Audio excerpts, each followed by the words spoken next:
Hey guys, welcome back to Community Starcraft 2. I'm going to be doing another tutorial video today, and today's video is Terran versus Protoss strategy. We're going to talk a lot about just a general idea of what you want to do in this matchup and tips to help you play this matchup better. So we're going to be taking a look at a few pro and high level replays, and I'll be talking a lot about the openers that they use, the different builds that they use. The way that they handle our army is very, very important in this matchup, and the kind of decisions that you need to make in your own game. So, yeah, I mean, you can see that all on the screen. We'll just go ahead and jump straight into the game so that we don't have to wait any longer. Alright, so the first replay that I have is Neeb versus Grubby, and these are both very good players. I believe Neeb is from New York, somewhere in that area, and Grubby is from Europe. So these guys probably just hitting each other on ladder, but we're going to be focusing, obviously, on the Terran here, not the Protoss. So, as we've talked about in a lot of builder videos, the first depot is always on 10. Going to start the barracks on 12, and then he's going to proceed from there. So what he's going to do first is just send out an SCV to scout. This is Frost, so it's a 4-player map, so you want to try and figure out where they are as soon as possible so you can eliminate any sort of weird builds from them. Now the first gas timing is going to depend a lot on what you want to do. His gas was actually pretty late. It was on like 15. That's not going to mean that he's going to have access to Reapers right away, so he's just going to start Marines. He's going to kind of play the map a little bit and just run a quick command center build without too much harassment. This is the more passive one. This is probably the one I would recommend for newer players, is just to run a simple build like this. It just gets a quicker command center and then gets units out to hold attacks.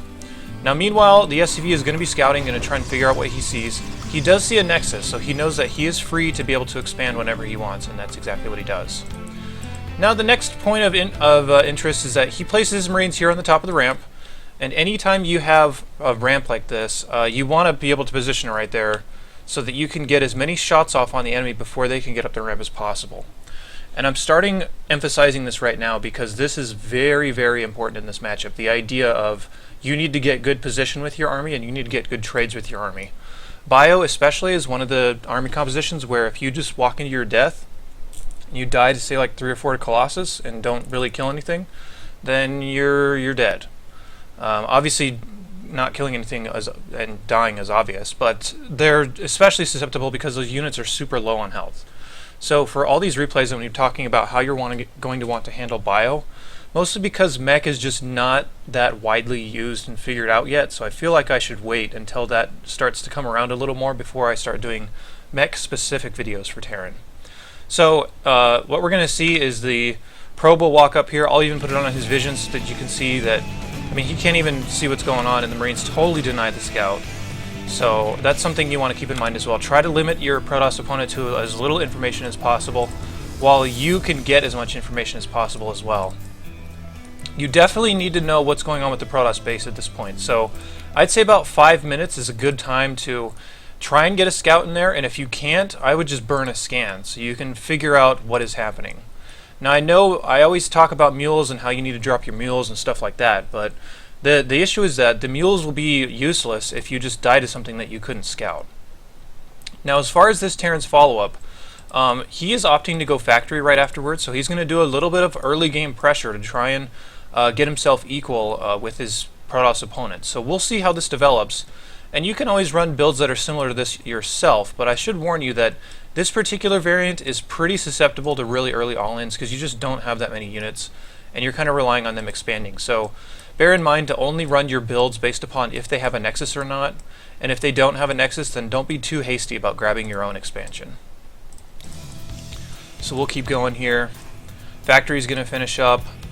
There's just not a whole lot to talk about right now. What he's probably going to be doing is Marine and Hellion timing, considering he has a lot of Marines out. And yeah, there are the Hellions starting right now. So what he's going to try to do with this, and this is going to be another important, interesting note, is that he's still denying scouting as much as possible, as you can see right there. So the Protoss still has really no idea what's going on right now. And again, he has his units positioned at the top of the ramp, so the Stalker really can't get too far up before it starts taking a lot of hits from the Marines. So that's another. I mean, you want to position yourself at the top of ramps as much as humanly possible in this matchup. See, that Stalker doesn't know anything, and he's just taking damage for nothing. Okay, so the build's coming through, and as far as this build, the idea with it is that you want to try and usually hit them in two different places. You're going to load the Marines into the medevac and send the Hellions off by themselves. In the lower leagues, or even leagues basically beyond the super high masters, you can usually get away with dropping your Marines like somewhere back here, and then sending your Hellions in the other way and trying to get as many worker kills as you can. Little multi-prong things like that are going to be a central part to TvP, and we'll see a lot of that in the future, and that's kind of the idea that you want to go with here, although I don't think that this is actually what this Terran does. So he's actually just trading with the Stalker right now. The Stalker now knows everything that's going on, so unfortunately he got kind of sniffed out, and he has really good positioning on everything to be able to stop this, so this probably shouldn't do too much. We can just go ahead and watch the fight really fast. Yeah, he's just trying to trade. Nothing's really going for him, but still, even though that didn't really work, he can still load into the medevac, and he can start to multi-prong his opponent here. So, I mean, the opponent doesn't know what is coming up here for the Terran. So for all, I mean, he really has to respect that. But either way, especially if you open Hellions, a lot of the times you can just ignore the damage output from the Protoss since it's going to be so low. Just try to kill as many workers as possible. So his opener's basically run its course. We'll check the worker count. And he's only behind by 1, which is really good for this stage of the game. Usually Protoss is going to have a 4 to 5 worker lead just because they have Chrono Boost, but also keep in mind that your meals are not counted on the worker tab. So I would say Terran is actually ahead right now. The next thing for Terran that he wants to know is what's the Protoss's follow-up? And he doesn't, I mean, he might have a little bit of information. He's trying to scan around here. I'm not sure where that scan was dropped. Oh, he's just scanning for observers over his own base. But he needs to know what the follow-up is right now. He needs to know if his opponent is taking a third. He needs to know what kind of tech is on the way, and he did see the Twilight Council, so he can figure that it's, I mean, seeing all these Blink Stalkers up here as well, he can figure it's probably some kind of Blink play. So at this point, he realizes it, going to start putting bunkers down. And again, positioning himself at the top of the ramp here, huge deal, so that the army for Grubby has to walk up the ramp and take some damage before they can actually start firing back. Now that the bunkers are done, he should be totally fine against this, so we can go ahead and skip forward. And of course, this wasn't an all-in by Grubby by any means. He was taking a third behind it, but you do have to respect these types of little push-outs because you don't know when he's going to stop warping in and what type of bases he has behind this until you can thoroughly push this away. So in the meantime, like we saw here, Command Center, like we talked about in the macro video, you will want to land that as soon as possible. He actually lands it at about 11 minutes, and the goal that I set for everyone that's kind of learning how to refine their macro is about 12. So this is a nice and early Command Center. I'm sorry if my vision's jumping around a little bit much. I'm getting a little button happy pressing. But so he just goes ahead and pushes this away. The other fact that you're going to want to keep track of is your upgrades throughout this matchup. Upgrades are huge in this matchup. So he's only on 1 engineering bay, and typically once you get to that 2-2 level, you do want to drop an extra engineering bay and an armory as soon as you can. Of course, you always want to get stim, marine shields, all that good stuff to help out your bio. But if you just get upgraded bio with medevacs, you can do a lot with it if you just make good decisions with your army, and that's kind of the whole theme behind this matchup. So on the other side of this, this Terran is running a little bit of a different style, one that I don't usually recommend too often. And that is that he's not really seeking out what kind of tech is coming up, because the Storm tech is a really big part of the Protoss army. And if you have Ghosts, you can nullify that quite a bit. But he's not going to opt for Ghosts. He's going to opt for a lot of different units, or rather just a lot more units than his opponent, and just rely on controlling them better than he does. This is a style you can try to run if you're not too good with Ghosts, or if you just want to practice your micro overall. But that's the kind of style we're going to see from this Terran player. Now this is where it starts to get interesting. This is where he starts to try and rip his opponent up.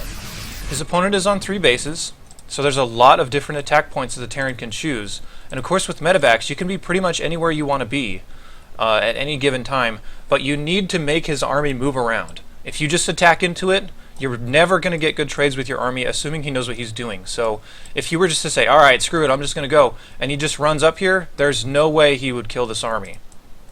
So with bio, you kind of do have to find your little spots and find ways to move his army around and get him out of position so that you can drop somewhere else and abuse his position being incorrect. So we will see exactly how this Terran chooses to do that. And that's going to be a recurring theme from these games. That's how you really win with bio in the mid game. You don't just win it by attacking into him and hoping things go well, because Protoss typically will have better damage output than you will as far as their storms and Colossus. So what he's going to do first, he's just going to walk up here, try and damage as much as he can. He gets a couple cannons. He's most importantly moving his army out of position, and note the second half of his army is starting to move out. So this is all one big luring tactic, and we'll see how it develops. So he's coming up here. Again, just trying, you don't ever want to commit right there, that's a bad idea. But he is trying to entice this army to chase him a little bit, and you can see, because he's trying to commit into these Templar, this is going to happen every time. Look how much stuff he is losing or getting it super red, because he opted to go up there. And you just see a whole bunch of Marines explode. Now this army doesn't have a chance, and this army is kind of stranded, but this was the whole idea, is just moving his army over here. Now look how far away he is from defending this little army. So we're going to see this little army go to work, because the other one is totally out of position. And he's going to try and control on two fronts here, which you're probably going to have to practice for this matchup. So while he's over there getting killed, this army's in here, killing a base, killing a lot of workers. Still, this army's going down over here. I mean, he's kind of sacrificing that, but he knows that he's getting good trades with this part of his bio. So this is perfect play right now out of the Terran. And still, attacking on the high ground, trying to get as good of trades as possible. He doesn't get great trades, but still, he's getting a lot done with the rest of his army. And then as soon as the Protoss can report to it, he just picks up and lifts off. So right now, let's take a look at the situation. Terran's ahead in workers. The supply is actually in favor of the Terran overall. So the Terran's in a really good spot. 2-2 is on the way for the Terrans. You can see he did drop that extra engineering bay and the armory. So his upgrades are good. His decisions are good with his army. And he's playing out his build the way it needs to be played out. And that's what you really want to focus on. Now, if you're doing for more like a tech-heavy play, which we'll see in later games, you wouldn't be as aggressive with these multi-prong attacks. You'd be a little more willing to fight his army. So let's say that he saw all these units, the Archons, the Immortals, the Sentries. If he gets Ghosts and lands EMPs all over this army, then he can just walk in there and fight. But he doesn't have those, so he can't afford to fight. So you need to keep in mind what your units are good at, as far as what units you have out and what their role should be, and stick to that role. Don't try to step out of bounds too much. So he's trying to take a fourth. This is obviously a little greedy since he knows what's going on. Fight's coming down here, and he knows he can get good trades right now because a lot of the army's trailing behind. So if you can think of it as this is your army and this is his army right here.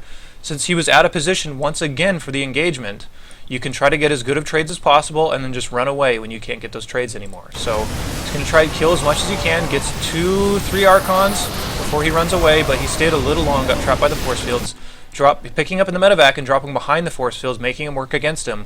Again, you need good positioning on your army, and then he's going to fight the army from on top of the ramp here. So yeah, just getting as good a position as possible is pretty much all he's trying to do with his bio. Now he's starting to get a little bit backed up into his base. This is where more of the micro tricks are going to start coming in, and you're going to see it from this bio. Again, lifting up the stuff that's in front of the force fields, dropping it back behind. That's exactly what you want to do.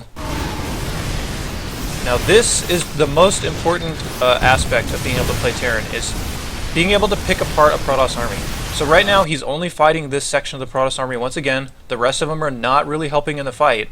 And you want to get good surface area, and you want to try and take as little damage as possible from these zealots. So we won't see too much of the general unit micro in this game. You'll see it a little bit later in another game. But the whole idea that we're trying to demonstrate with this one is pick your battles, know which battles you can win. In the meantime, he's also dropping back here in the main with 2 medevacs. That's why it seems like he's getting pushed back here. This army actually isn't all that strong.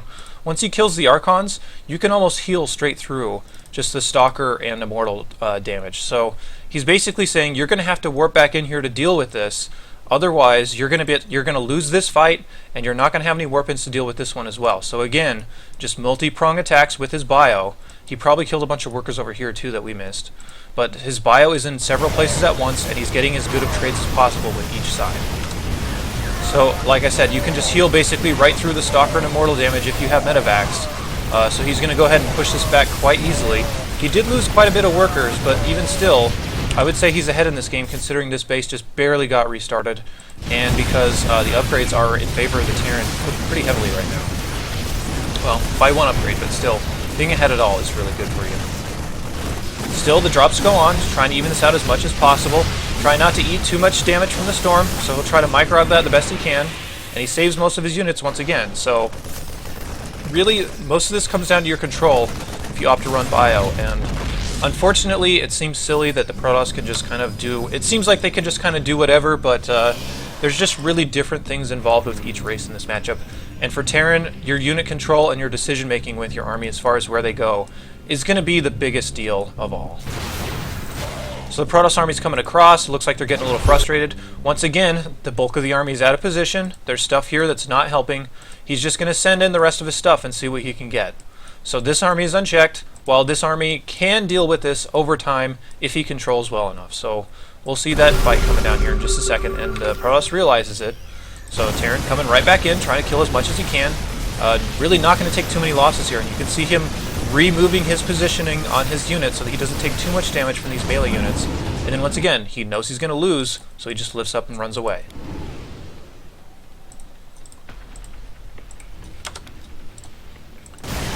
That army eventually just gets trapped and squashed here because he doesn't realize that there's another trap coming down from the south as well, but not a huge deal. That army pretty much did its purpose, which was to get as good of trade as possible on a point in the map where his main army is not sitting currently. So the Protoss army coming down here trying to get everything put together. Now in the meantime, he's realized that the Protoss is staying on Templar for a long time, so I might as well just start adding in Ghosts and get rid of that Templar energy, get rid of the Archon shields, so that I can just straight up win an army fight, which I really haven't done to this point. The only time he kind of did win an army fight was down in here, but he still lost a lot trying to hold that. So he's trying to get to a point with this tech, with these Ghosts, where he can engage an army and win the main army fight for basically the first time in this whole game. So you see him coming down here. You want to take as little damage as possible from the Storms and from the Zealots. This Ghost comes in here from the side, and if you can eliminate all these Templar and EMP the Archons, this army is awful at that point. So we'll see that basically come down, unless he walks into a bad storm, which he doesn't, just trying to move out of it. A little bit of a flank coming up so that he can see what the armor composition is from the back. But still, Terran is doing really, really well right now. Look at the supplies right now, 152 to 113. And again, it's just because he's picking his fights, knowing where he can win and where he can't, and being wise about that. More importantly as well, the 3-3 is about to finish up for the Terran, and the Protoss is only on one forge, I believe, so he only has one set of upgrades going at a time. Once the 3-3 finishes, he's going to have a huge lead. It's going to be 3-3 versus 3-1, and that's a massive lead for Terran. So this next fight is basically saying, alright, this is the first time in the game I have my whole army together. I know I can win the fight now because I have better tech than you do. Ghosts are going to be able to EMP everything if I control properly. And then I can win the army fight and just end the game. So that's what we're going to see this Terran try to do. He's pressing up here. The Ghost should try and EMP the Templar as much as possible. You don't want to waste snipes on Zealots or anything like that. Just EMP the Templar, EMP the Archon, maybe EMP the Sentry, and you'll win this fight. So here we go. Fight's coming down right now. Notice how many scans he's dropping so that he can see everything that's going on. You don't just want to attack in there blind. And you can see his vision. He sees the entire army at once. He could even see these armies over here on the flank if he were careful, but I think he might have missed that. So he comes up. You can see him hitting the Templar. A little bit of a storm drop there. You do want to just pull your units, like just select your units and just micro them out as quickly as you can. But as long as he trades well and doesn't take too much storm damage, he should be totally fine here. He does take a couple of them, but again, he just moves his army out of the way, doesn't take too much of it, and now all of a sudden, look at the supplies. 70 supply difference, 80 supply difference. He's just walking over this army now, and that's pretty much going to end the game. So to kind of summarize, what you want to do with most of your bio is just try to get engagements either that you know you can win, or force fights that he can't win. So like if you're just running away and you're luring his army away from his base like we saw in there in the mid game, and then you can send a second pack and go in there and kill bases and kill workers and kill all kinds of stuff, then you're going to be getting good trades with your bio no matter what. So the whole theme that I want to stress is only pick fights with your bio that you know you can win, and if you can't win it, just run away. So we're going to see a little bit of a different build here. This is on Heavy Rain. This is a lot smaller map than Frost. This Terran is actually going to open Reapers, so we will see what he decides to do with that. So again, Depot on 10. Barracks is going to be on 12, so we see him drop that. And then the gas is going to be on 12 as well. This is the gas timing that you want if you want to open Reapers in this matchup. And there's a little bit of talk here, but not too much interesting going on. By the way, the Protoss is Wellmu, a really well-known European Protoss. So this is definitely a high-level match here. And what he's going to opt to do is, rather than make a Reaper right away, he's going to make a Reactor right away, which is going to give him more Reapers more quickly. And we're going to see a little bit of a different build from the previous one in the sense that it opens up with really early pressure, but the pressure isn't meant to do a whole lot other than just scout and kind of keep the Protoss in his base. So 2 Reapers coming down right now. We'll fast forward up until a point where we can start talking about things. And while those Reapers are coming out, he's going to start his command center. You can usually start your command center a little greedily in this matchup as long as you have a bunker to fall back to, so you want to start a bunker right after as well. Don't wait too long to start your expansion, because then you're going to start having to deal with things like being contained in your base with force fields and a bigger Protoss army at the bottom too. So just get that expansion as soon as possible and do your best to hold it. So 2 Reapers come up here. You're not going to get a whole lot with these.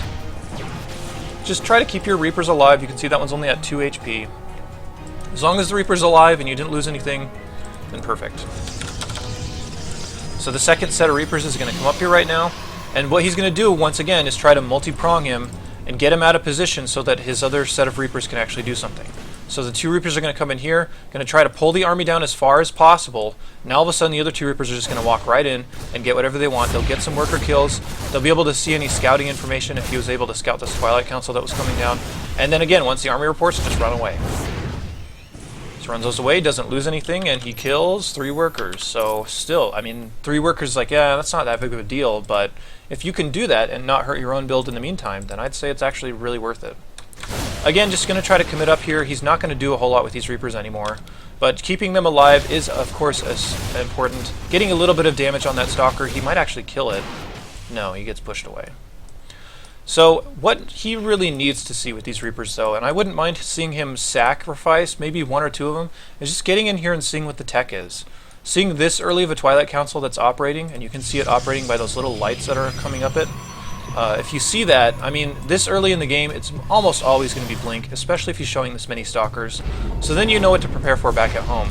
And losing a Reaper to scout out Blink is totally worth it. So that's what I'd really like to see from this guy right now. I'm not sure when he actually knows this, or if he does at all. And if you can't get that information, just drop a scan. Going to come back up here. Stalkers are going to push him away. Maybe he just figures by this point, that's a lot of Stalkers. It's kind of an unusual amount. I guess I'll just figure Blink and play that way. Which you can, I mean, you can try to make guesses like that, but it's always better to just see it. So we'll continue on here. Protoss looks like they're starting to get ready to set up this Blink attack, and now he's got to know. He's got to know that the Stalkers are moving out here. It's got to be something like Blink. Whoops, that's not right.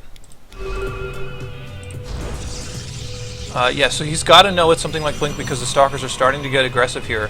So his response is going to be a second bunker at the front just to be able to hold off little attacks up here, and then sit his army somewhere in the middle right here so it can either report here or it can report here, hopefully in time. This is a pretty rough build to go against. It does win a lot at super high levels right now because it's just the maps just make it so hard to get from here all the way over to there in no time at all. And you can see he's going to lose some workers here, but it's better to just overreact to this than to underreact. So I'd like to see him just pull his SCVs, try to stim his army and get around the back here, which he does have stim, and just kill as much as he can. Of course, if you ever kill the Mothership Core, then this push is basically over. So if you can get the core, go for it. Trying to get it, Time Warp comes down, getting a decent surround on these Stalkers here, and he does get the Mothership Core, so this attack is now over. Once these Stalkers stop blinking down, he's basically held it, and he knows he can go on with a more normal game now. Now this game is going to get crazy, because it's going to turn into a super micro-oriented fight. And the other side of this is that since he knows that the Mothership Core is dead, all the attacks are going to have to come right here, so he doesn't have to move his army anywhere else. So the attacks are going to start coming down now. Not going to do a whole lot. They're going to kill a bunker, but he's going to lose a lot and have to blink back. So the Terran's in a good spot right now. He really needs to get his medevacs out. The other thing I worry for him is that I don't see any upgrades started whatsoever. So that's one thing you always want to find place to mix into your builds, is when are you going to start mixing upgrades? And I need to stay ahead of the Protoss in upgrades as well, because the Protoss is about to have +1 armor, and the Terran is just, it's really nothing to speak of, 0-0. It's pretty rough for bio. But we're going to see, even though at an upgrade disadvantage, you can still make a good game out of it. So now that the Terran realizes, I pushed this attack away, my army is bigger, this many Stalkers, that's not that big of a deal. I'm going to start pushing across the map and see what I can get. So fast forward up to the point where he gets there. Here comes the upgrades down now. I would like to see him actually on double engineering bay if he's this far behind. But Nexus Cannon comes up. Now what I would actually prefer here is he stims and just goes in and tries to see what he can get. But the problem with that is that he's going to be taking damage from this Nexus Cannon the whole time. So I would really like to see him just pull back and then move his army somewhere else to a point where he can actually fight better. But he's just going to choose to commit. He'll still get okay trades, but not the greatest. The +1 armor is done on these Zealots, so they're going to take a lot more damage than usual. But even still, you can see, even though he committed into a fight where he's not just going to outright win the game, he's still getting pretty good trades here. And he can get out of the Mothership Core, or rather the Nexus damage here, as soon as possible. Now the weapons are done.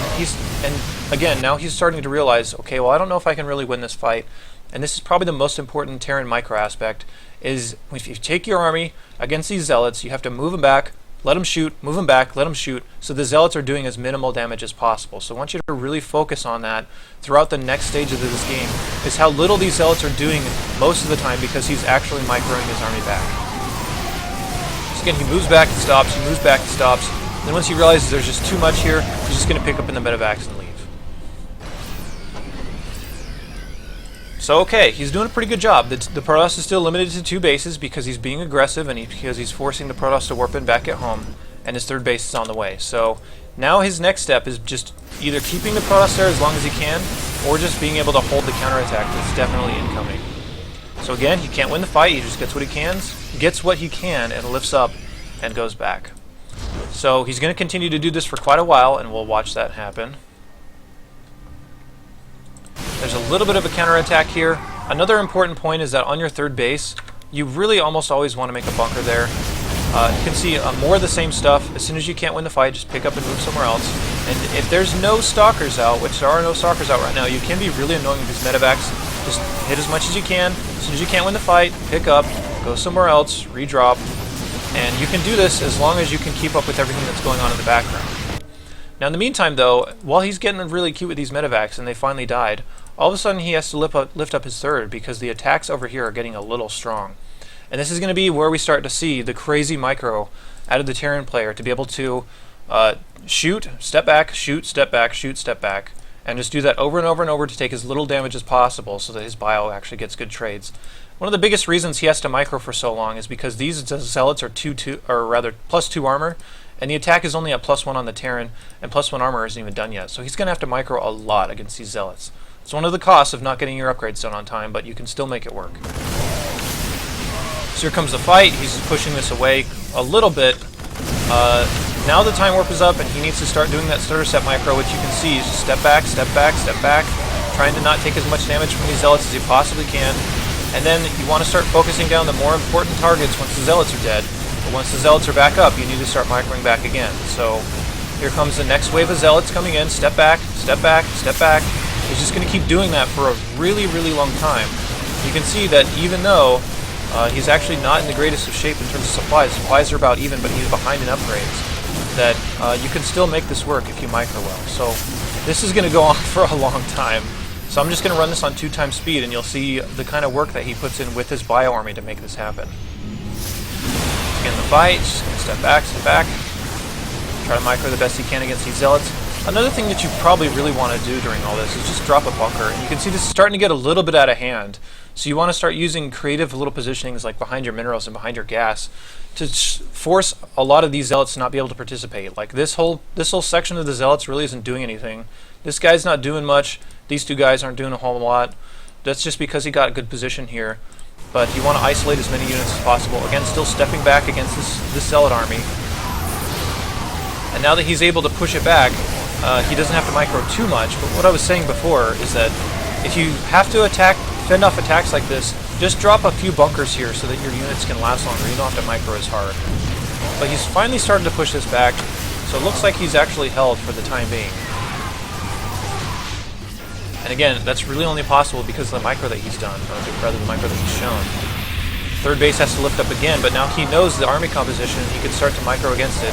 Focusing down the Archons, probably chasing that one a little bit too hard, losing too much in the process, but still, getting the Archons is always a good win. More stuff coming down here, and of course the important thing is that if you're not able to produce units like this guy is while also microing, then you need to go back and watch the mechanics videos, watch the macro videos, and make sure that you're able to keep up on all that, because if he ever just stopped making units, you'd be dead. So again, this is just one big long micro battle. Zealot's trying to come in from the side, you need to be aware of stuff like that, but he should be totally fine against this. So just isolating little parts of the army once again, trying to get as good of trades as possible. You can see that this Protoss is actually doing a lot better as far as having his whole army fighting at the same time. So the Terran isn't getting as great of trades, but he's making up for it by his ability to micro against all the Zealots that are coming out. Some more Zealots come up, again just going to micro back once again. And he's to the point where he's starting to hold this because he's on top of where the warp end point is for the Protoss. So he should be fine after this point. And we'll see how he decides to keep this game going. Okay, so he's finally held that. Let's take a look at the situation report. He's behind by 8 workers here, but he does have triple mule production, and he does have a little bit better army right now. As you can see, his upgrades are starting into +2 armor, and the Protoss is only at +2 armor, but no attack upgrades. So he should have a decent window here to go in and push, and we'll see how he decides to do this. At this point, now that you know you've held it, his only way to have stop any more of your attacks is to start including Templar and try to land storms behind this. A little bit of annoying harassment here. You want to make sure you do clean up these extra pylons around the map. But so he's going to opt for kind of multi-pronging him, getting him in different places at once. But what I was trying to stress is that he knows the only tech that's up for the Protoss right now is this Archon Zealot type of thing. So if he can start mixing in units that will counter this, such as Hellbats or Ghosts to EMP the Archons and EMP the Templar that are coming up, then he should be able to just straight up fight his army and win. So more going on. We're going to see a drop here coming in the back of the base, and of course the army's out of position, so he'll have some time to get some stuff done before he has to lift up and go away. And yeah, he realizes that, lifts up, just gets out of there. In the meantime, he should realize that there is something else going around here. And like I was saying before, whenever you take a third base against Protoss, just put like a bunker down or something that can minimize surface area to protect against annoying little harassments like this. So you don't have to constantly keep pulling your army back to deal with this. If you just had like 4 Marines in a bunker, maybe a turret next to it to prevent against DTs, and like wall with supply depots right here, then you'd be able to hold these off no problem. So still, Terran starting to move out, starting to get a little bit excited out on the map. You just can see that his supply is definitely in his favor, and the upgrades are definitely in his favor as well.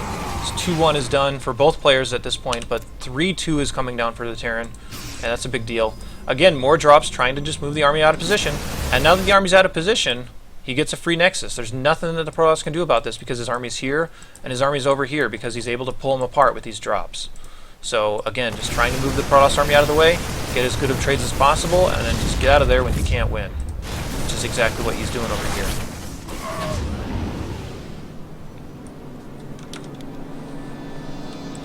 A little bit more annoying harassment coming down here from the Protoss player. But at this point, now the Protoss is on 1 base's worth of mining. You can see this is totally mined out. This base is going to mine out pretty soon. He doesn't even have the third because he just lost it. So I think the Protoss is just going to get frustrated and be like, I just have to go and try to win this. And that's what he's going to try to do. So if you're Terran here, especially against storms, your job here is just to kind of spread out and mitigate damage as much as possible from storms and zealots and archons and stuff like that.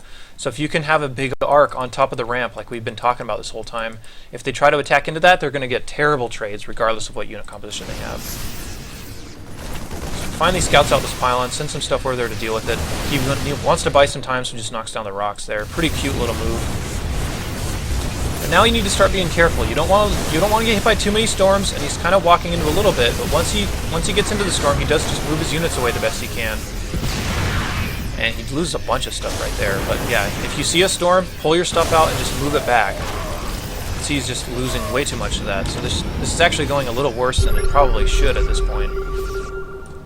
Now the Protoss is retreating, and again, he's realizing that, well, you don't have an army at home, so if I just drop back in your base and I leave just enough here to stop your attack, then there's nothing you can do about that, and you'll eventually get in a lot of trouble.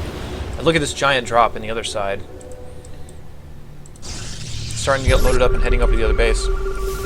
So this army is really just to distract, trying to pull the army out of position. He's going to try to get him as far over here as possible, so that this is just wide open when he drops with the rest of his medevacs.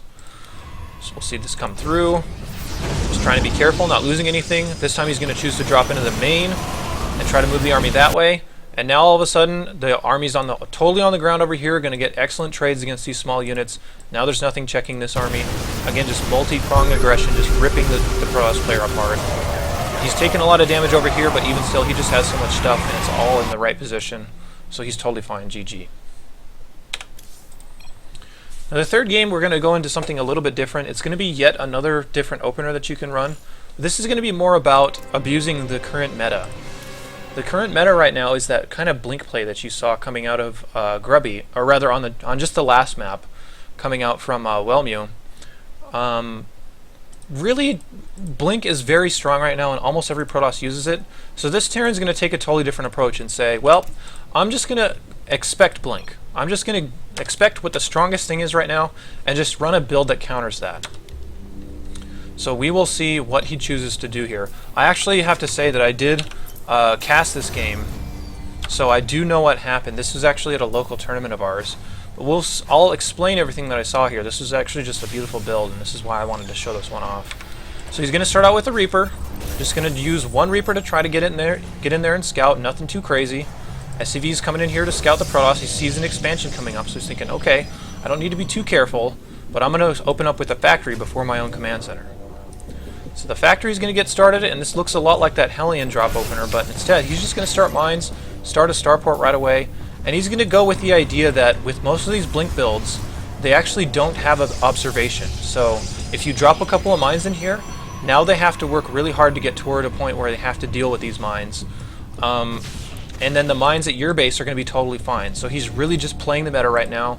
And he knows the meta is really fast blink stalkers on either one or two bases, and he knows that these blink stalker builds don't come with detection. So I think especially if you're watching this maybe right after this comes out, I think blink is going to be strong for quite a long time, but especially right now it's a big problem in this matchup. So you might want to consider running builds like this that are going to abuse that build. So he's going to send out a medevac. He's going to try and drop that right in his mineral line. And he's just going to say, well, as long as you don't have detection there, you're going to have to babysit that, and that's not my problem anymore. Now he's going to start the command center on the high ground, knowing that one base or two base blink, which in this case he'll know it's two base blink, is going to be a big problem. He's going to start his command center on high ground, be a little bit careful, and be ready for the blink counterattack whenever that comes. So you can see, we know that blink is on the way. If his medevac actually got a shot of that, which it did, he should know that blink should be on the way or pretty much almost done since he knows the timings. But now these mines are a big problem, and at home all he has to do is just hold the blink counterattack and he'll be fine. So mines go off, and the probes actually could have stayed here a little bit longer and kept mining until these were off of cooldown. But even still, if you run that risk, you could lose a ton of workers to just a couple of mine shots. So the Protoss is going to start moving up here for the blink counterattack, and he knows what's going on here, so he's going to put up mines here so that the stalkers have to take damage from the mine. He's going to add extra bunkers at different blink endpoints, knowing that if he just covers his base here and he holds against that, at least up until he starts to deal with these mines, he'll be totally fine. So the Protoss player unknowingly says that, oh man, I can't deal with those mines right now, and I'm just going to choose not to deal with it. I'm just going to try and kill him right now. So what's the Terran going to do? He's going to add the sensor tower, which is brilliant against these kind of blink plays. So look at this, look at his vision. He knows exactly where the stalkers are. So his army is already running over to get in position. And that's a really big win for this as well. So you can see that this build was just built to outright counter those blink builds, especially two-base blink, which is probably the most common variant right now. Drop mines in there, make him have to deal with the lack of detection that he has, and then in the meantime, get a sensor tower so you know where his army is and you can just crush it. So I think you guys all know what's coming here, and I always like to save the best part for last in these videos of watching whatever race you're rooting for, just dominate. Blinks up here, takes a ton of damage from the mines. There's only like 5 or 6 stalkers here, so he's just going to absolutely walk over this. And GG. So you can see, if you really know the meta and you just run a beautiful build against it, you shouldn't have any problems. I don't even know why this is still going, but I'll jump us back into the cover screen here. So yeah, I hope this helped you guys out with general TvP information. The general idea is that you only want to pick fights that you know you can win, and get your bio in different positions to put his army out of position the best you can. And then in the last game we saw a really smart opener to abuse common builds is going to be a really good way to deal with those. So if you can get on top of the meta, if you know what a lot of the players you like, or a lot of the players that you face like to do. Wow, that was a hard thing to say. Basically, if you know what your opponents like to do and you can build against it, then you will just outright win a lot of the games really easily and not have to do too much if you just have every step planned out. So I'll be back with more videos, of course, and until then, I will see you guys later.